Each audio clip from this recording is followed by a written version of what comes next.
realizzo un'insalatina di fagiolini con mozzarella arborea e un uovo in camicia. Una ricetta molto semplice, quindi un'insalata estiva con l'apporto calorico delle uova di gallina in questo caso.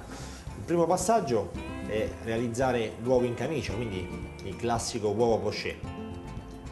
Quindi porto ad ebollizione dell'acqua e vado ad aggiungere una piccola, ecco proprio un cucchiaio, in quantità di un cucchiaio di aceto di vino bianco. È importante l'aceto di vino bianco perché fa coagulare le proteine dell'uovo. In questo caso vado ad aggiungere subito l'uovo all'interno. Vado a creare, diciamo, un piccolo mulinello all'interno andando a girare velocemente l'acqua e vado a mettere al centro molto delicatamente l'uovo intero, quindi lo faccio scivolare in questo modo.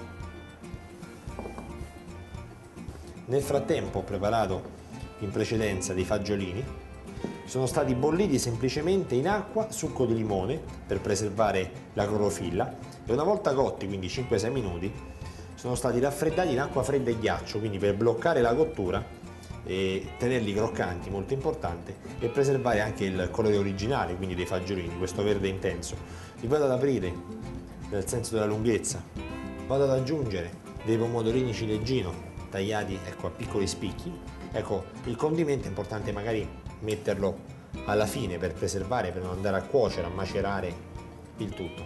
Vado ad utilizzare della mozzarella arborea tagliata a piccoli spicchi.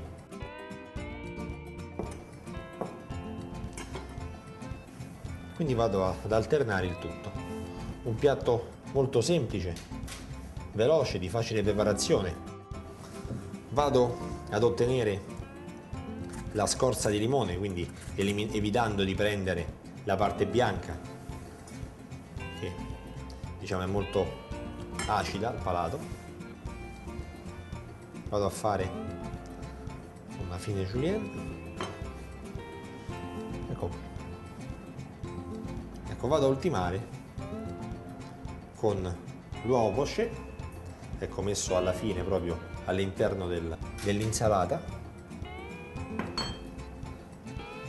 L'ultimo elemento, la scorza di limone, dell'erba cipollina,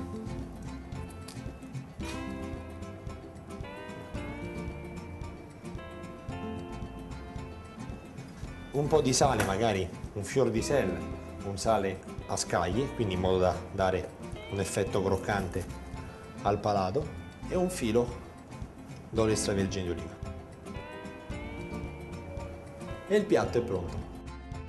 Mozzarella arborea, così buona che ogni occasione è buona.